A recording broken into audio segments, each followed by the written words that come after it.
ella se equivocó. Pero dígame, ¿usted sabría qué hacer si pasara por lo mismo? ¿Ah? Ella tenía miedo. Quizá entró en pánico. Señorita Banu, piénselo un poco, por favor. Sabe, ella me ha dicho que usted es una jefa genial. Se lo juro. Está sufriendo.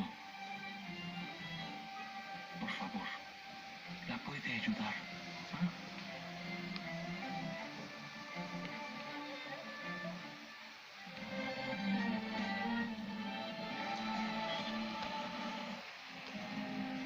Próximos 100 días iniciaremos un programa de desarrollo y expansión sin precedentes en la historia de nuestro país. Vamos a equipar, renovar y ampliar nuestros hospitales más icónicos.